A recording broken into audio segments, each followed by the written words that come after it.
and I'm one of the hosts for the Myxxx. And today I have on my show, on our show, is Thelma P.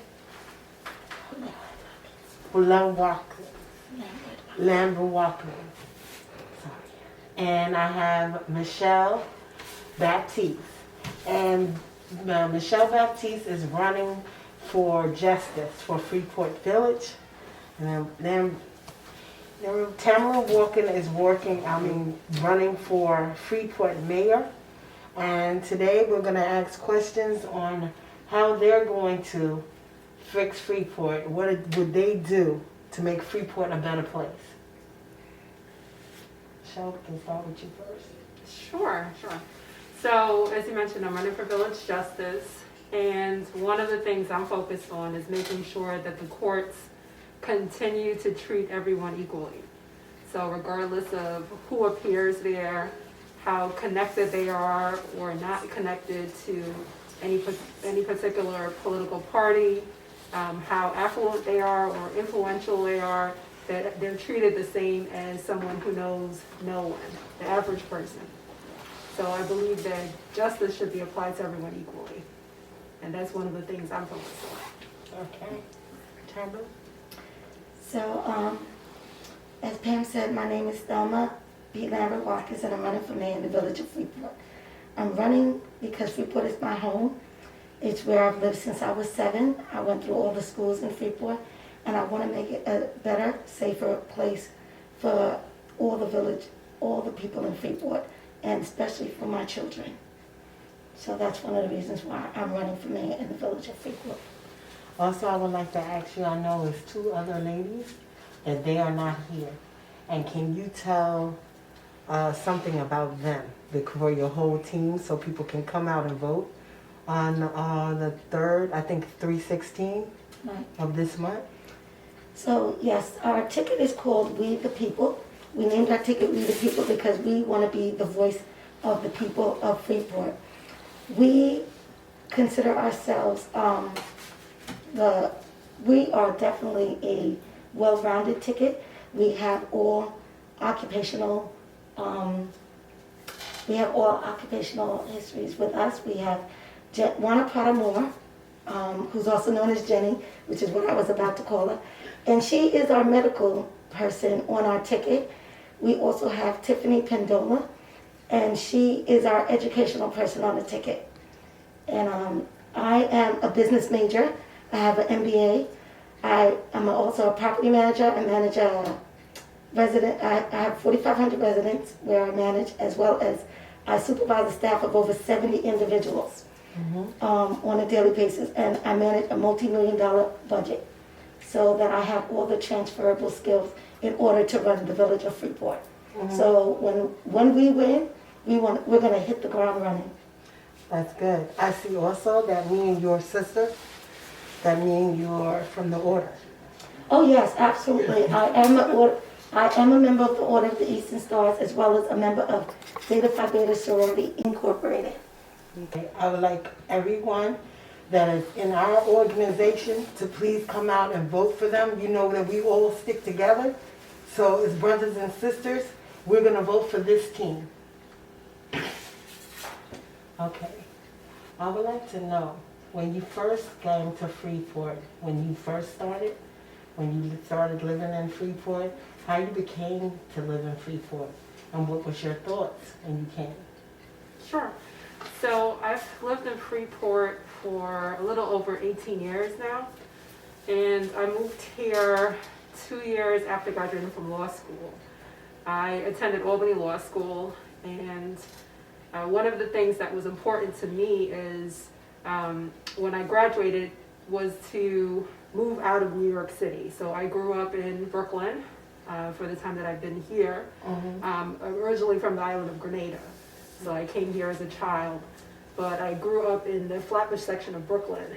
And living in an apartment building my entire life, after law school, I wanted to have a better quality of life.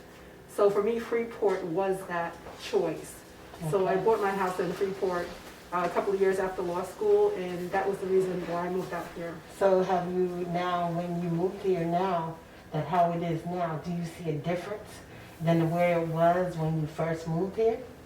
I do. I see a lot of changes in the area.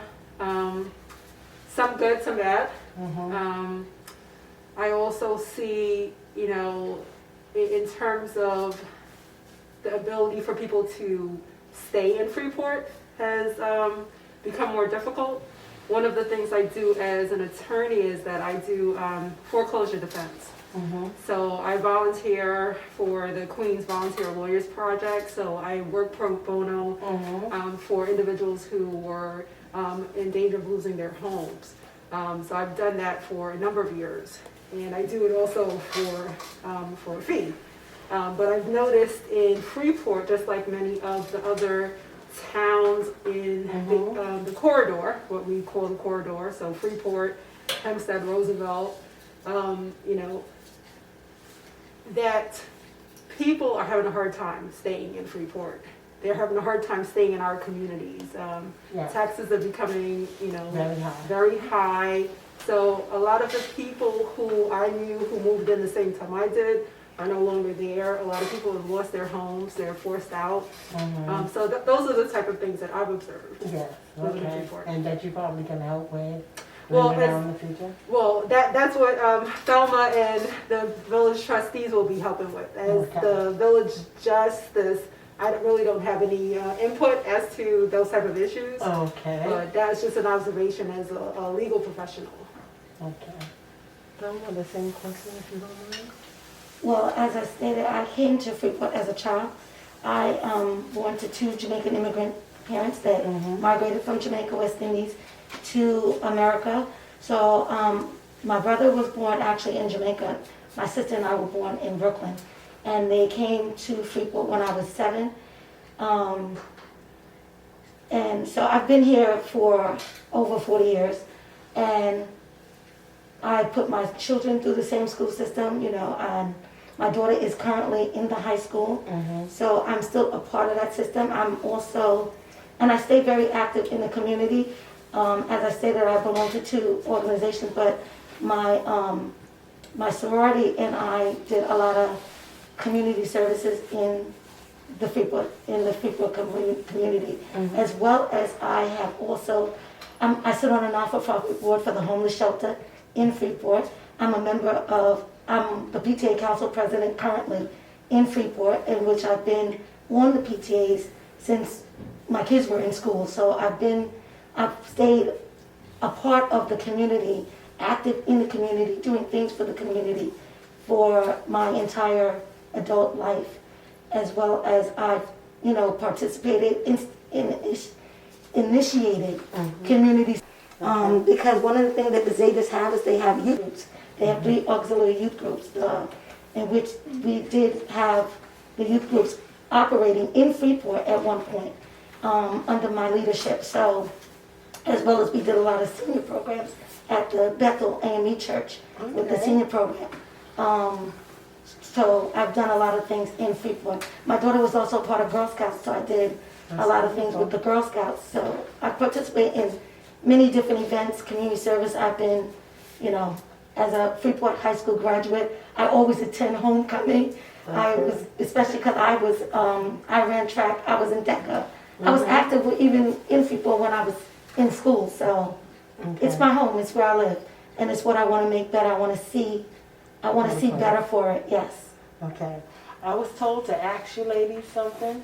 The building is in Freeport, and it is on Bergen.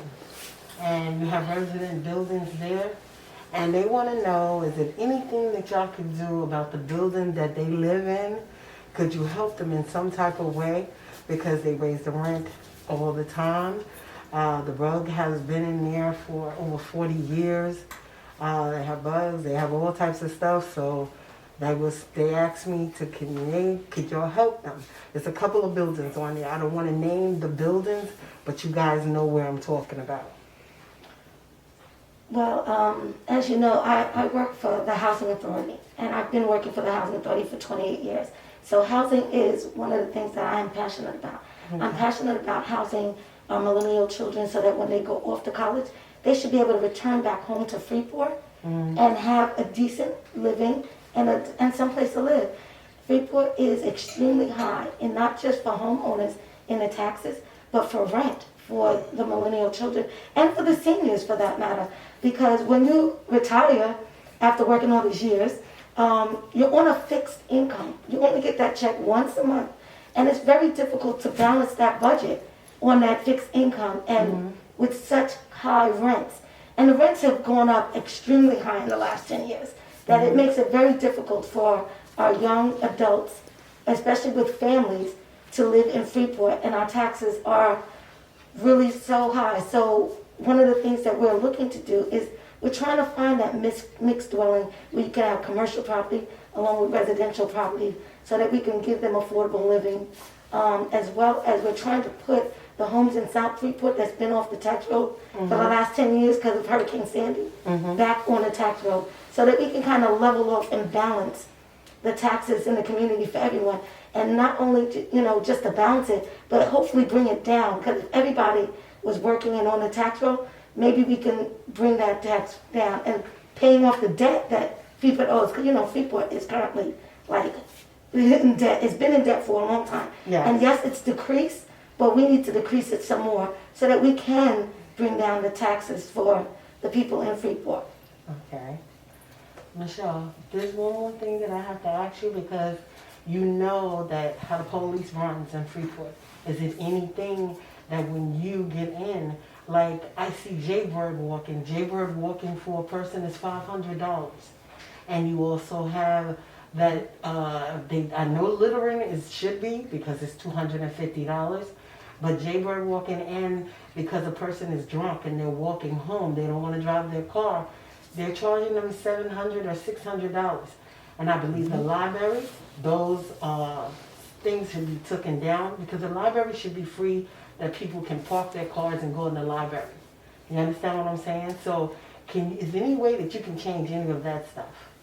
Right, so the courts are really just there to enforce it. The ordinances that we're enforcing has to be enacted by the mayor with the support of the trustees. So that's why you need, a good mayoral candidate, and you need trustees who are going to support her agenda. So those issues can be presented to the mayor, and they can vote on those type of issues. Okay, thank you. No problem. All right, everybody. My name is Pamela Robinson. Thanks for joining the mix. I'll have Ali come back up and the co-host Robin. Hello everybody, welcome back to the mix. We, the people, would like for you guys to vote for Michelle Baptiste, Esquire, for Village Justice. And Thelma P. Lambert Wilkins, who's running for Freeport Mayor, as well as her teammates Michelle Baptiste, Juana Prada Moore, and Tiffany Pandola.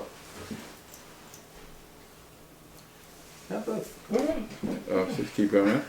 Okay. Also on our panel, we have Carol A. Gordon. She's running for state senator, the 8th district editorial. So in another couple of months, we are going to be actually campaigning for her also. But for right now, we have to get as much of our kind in office so we can make moves. In order to create a village, we have to have a village. That's The Mix. YouTube/themix.com. Thank you. Good night.